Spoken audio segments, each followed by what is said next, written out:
This is the story of Jonah, a young man who walked through one of the hardest seasons of life and found a way out using 2 free tools and a relentless heart that refused to quit. Jonah was 23 when everything started to crumble. He had always believed education was his way forward, and for a while, it looked like that might be true. He'd made it into college, worked overnight shifts to help pay tuition, stayed up late writing essays after standing on his feet for 8 hours stocking warehouse shelves. He was tired, but hopeful. Then came the tuition increase. His hours at work were cut. His mom started getting sick more often. The little money he saved evaporated in hospital bills, groceries, and rent. He tried to hold it all together, but sometimes life pulls too many pieces at once. One morning, after months of falling behind, he walked out of the college administration office with a single sheet of paper, a formal withdrawal notice. He folded it neatly, tucked it into his backpack, and didn't tell anyone. Not right away. Not until he found the words. His mom noticed something had shifted, though. So did his younger sister. The spark in his eyes faded a little. The laughter came less often. Jonah still helped cook, helped carry groceries, still smiled when they needed him to. But behind the smile, something heavy was growing. He found a used folding table from a neighbor and started selling phone accessories on the sidewalk near a strip mall in Houston. Chargers, phone cases, cheap earbuds. His profit on a good day was about $30. On a bad one, $5. Some people didn't even look him in the eye. Others argued over prices like he wasn't trying to survive. At home, the apartment was small. One shared bedroom, a noisy fridge, peeling paint on the bathroom ceiling. His mom no longer worked. Arthritis in her hands made it impossible. His sister was in high school, smart and ambitious, and Jonah tried to be the kind of older brother she could still look up to. But inside, he felt like a failure. He didn't say it out loud, but he felt it every night. There were moments, quiet ones, where he'd sit on the floor in the dark and wonder if this was just his life now. If this was it. Then came that one afternoon. Business had been slow all morning. He packed up early and walked across the street to a small cafe he only visited when he had enough change for a cup of coffee. It wasn't fancy, but it was air-conditioned, and for 20 minutes, he didn't have to stand on the corner sweating under the Houston sun. He was halfway through his drink when he overheard the conversation at the next table. 2 men, probably in their late 20s. One had a laptop open. The other was scrolling his phone. They were talking about clients, workflows, and something called Zapier. Jonah leaned back in his seat and listened. Not because he was trying to be nosy, but because something in the tone caught him. The words automation, systems, saving time. It felt foreign but familiar, like the opposite of his life. Then one of the guys said, "With tools like ChatGPT and Zapier, I cut my workload in half." No joke. Most people don't even realize they can automate 70% of their business. Jonah froze. He didn't know what Zapier was, and he'd only heard of ChatGPT vaguely on TikTok. But something about the way they talked, like they had a secret map, planted a question in his mind. That night, he waited until everyone was asleep. Then he opened his dusty old laptop and typed into Google, how to make money using Zapier and ChatGPT. What followed was a deep, messy, late-night dive. One blog post led to a YouTube video, which led to another article, which led to another tutorial. Zapier connected apps. ChatGPT wrote content. Together they could save businesses time. They could build systems. They could solve real problems. Jonah didn't understand most of it, but he understood what it meant to waste time. He lived it every day. He wrote down every term he didn't know. Automation, trigger, action, API. He didn't even stop to worry about sounding smart. He just wanted to learn. That night, for the first time in a long time, his eyes stayed open not from fear, but from curiosity. The next day, he messaged his cousin, who ran a small cleaning service out of his garage. He asked him, "Do you ever get tired of sending the same messages to clients?" His cousin said yes. He hated writing the same thing over and over for bookings and follow-ups. Jonah offered to try something for him. No cost, just a test. Over the next few nights, he watched step-by-step videos on how to connect Google Forms with Gmail using Zapier. He used ChatGPT to help him write professional messages, booking confirmations, thank you notes, reminders. He built a small workflow. It took time, trial and error, and he broke it more than once. But eventually it worked. His cousin filled out the test form with a fake booking, and within seconds a personalized email landed in his inbox. It was clean, polite, helpful. Jonah didn't scream or dance. He just stared at the screen with the kind of quiet pride that builds from the inside out. He had created something useful, something real. That weekend he went to see his grandmother, who lived in a quiet suburb outside the city. She always knew when something was on his heart. And when he told her about what he'd been working on, about automation and AI, she listened gently, nodded slowly and said, "You're doing more than you think. Some seeds take time, but if you plant them right, they grow even in dry seasons." On the way home, Jonah kept hearing those words in his head. Maybe his life wasn't stalled. Maybe it was just planting season. And for the first time in a long while, he let himself believe he wasn't stuck, just getting started. Jonah didn't rush. He knew he still had a long way to go, but that tiny success with his cousin lit something inside him. For the first time in months, he felt useful, like he had a skill someone needed. So he did what he always did best. He kept showing up. Every night after street sales, he opened his laptop, connected to the cafe Wi-Fi from the sidewalk, and learned. He wrote everything down, what worked, what didn't, what confused him. He created practice automations for fake businesses just to see how things connected.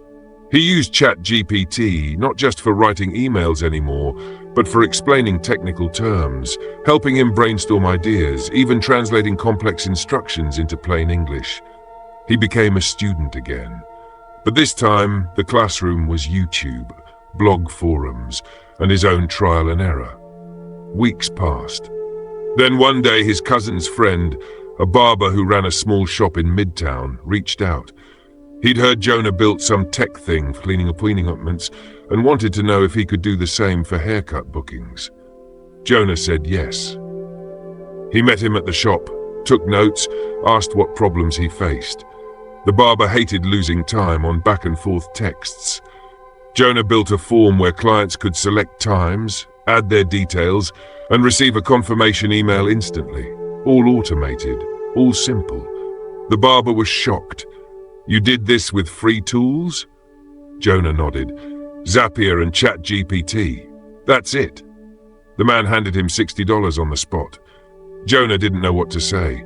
That was twice his usual profit from street vending in a single day. But more than the money, it was the look. That moment when someone realized Jonah could solve a real business problem. He walked home taller that night. That project led to another, and another. A local bakery, a tutoring service, a small events company. Word started spreading quietly among small businesses who couldn't afford expensive software but needed help making things easier. Jonah became the guy who could set up your messages or make things run smoother. He wasn't building massive automations yet, but he was learning and solving and getting paid. One evening, his mom sat him down and said, "I don't know exactly what you're doing, but I can feel the change. You don't carry the same heaviness anymore." He smiled and said, "I think I'm finally building something." A few months in, Jonah did something bold. He created a website. Not fancy, just clean, a one-pager. His headline, "I help small businesses automate boring tasks using free tools you already have."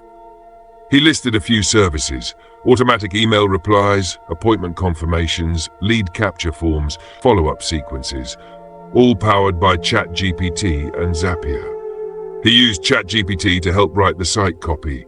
He designed a logo with a free Canva template. His pricing was still low, $50 to $150 per setup, but it felt right. He wanted it to be accessible for small local businesses, especially those like the ones around him. Then he messaged every single business he'd ever walked past on his street. Salons, tailors, cleaning crews, mechanics. Some ignored him, but some didn't. And with every new client, Jonah improved.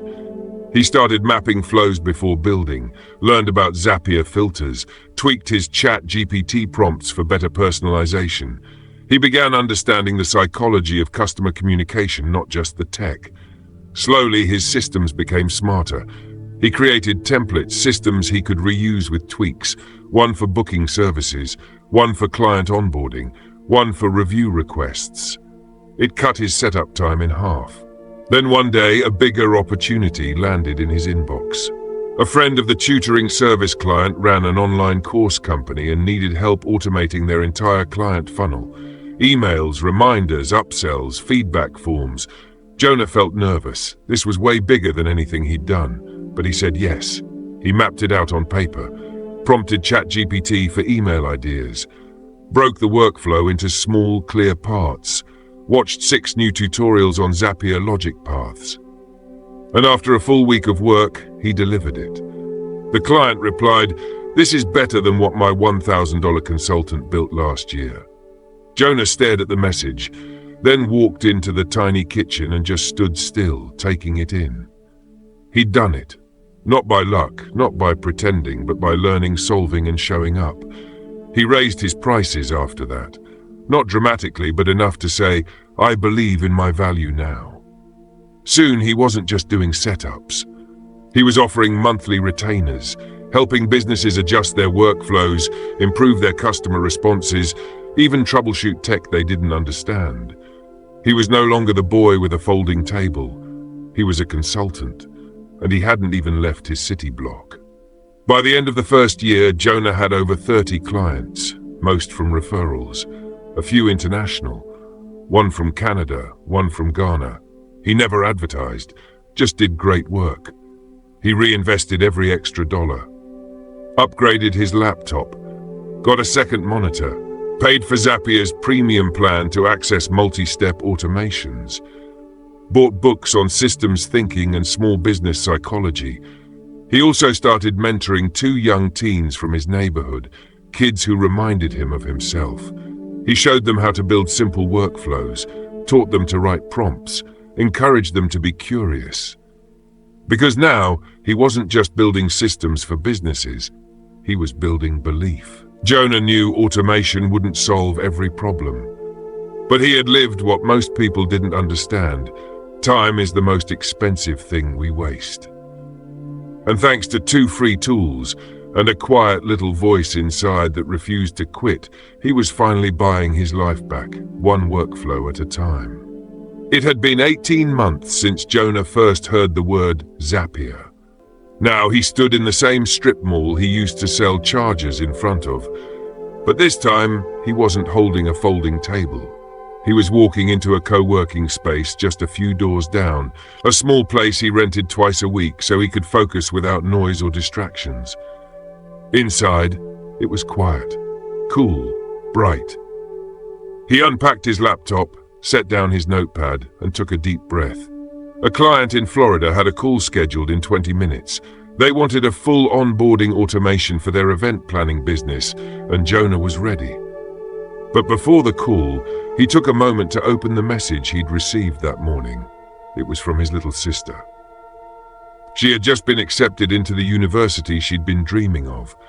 Her message was short, excited, full of emojis, but one part stood out.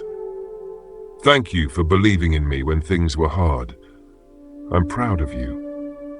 Jonah smiled. He remembered all the nights they had shared food they couldn't afford. He remembered hiding his stress just to make her laugh after school. He remembered the day he told her, "Just because things are hard doesn't mean they stay that way." Now, she believed him.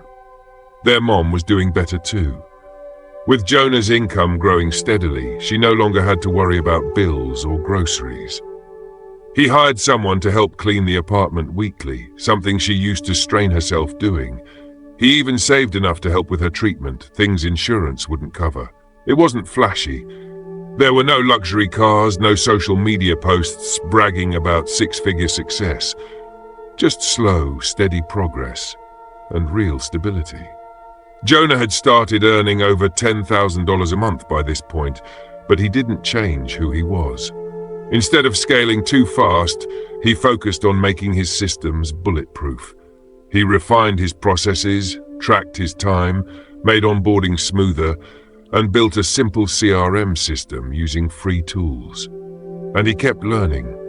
He read books about business foundations, studied how to write better prompts, took a free course on small business consulting, watched lectures about client psychology, not just automation.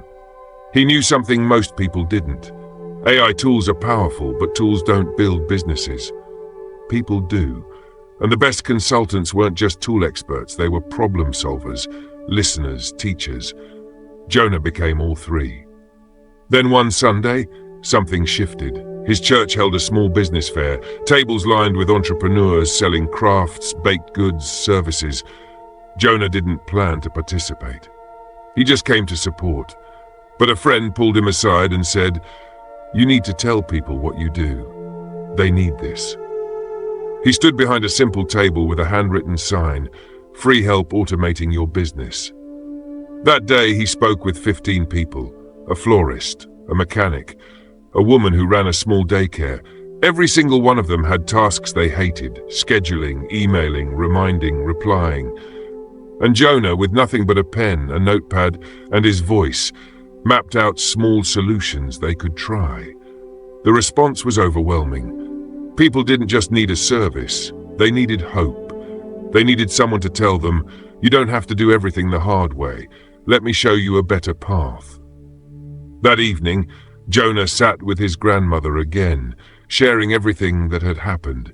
She smiled, as she always did, and said, "You didn't find a business. You found your gift." And she was right. Jonah's gift wasn't just automation. It was clarity. It was helping people untangle messy parts of their business and see a smoother future. It was translating confusion into confidence. He later launched a free workshop for local entrepreneurs called Simplify Your Hustle, teaching basics of automation using Zapier and ChatGPT. His first group had 11 people. A month later, it grew to 40. Some of them became clients. Others became friends. Jonah wasn't just building income anymore. He was building impact. Now at 25, he manages a lean but powerful agency that helps dozens of small businesses, both local and global, automate the work that used to slow them down. He has a part-time assistant, a freelance tech partner, and a schedule that finally lets him breathe. He still lives in the same neighborhood, not because he has to, but because he wants to. Because he remembers what it's like to feel stuck in a place people ignore. And he wants to be the quiet reminder that value can come from anywhere. He still visits the cafe where it all started. He even thanked the two strangers who unknowingly planted the seed. They didn't remember the moment, but he did. And when young people ask him, "Where do I start?" he tells them this: start with what you already have. Learn one tool really well.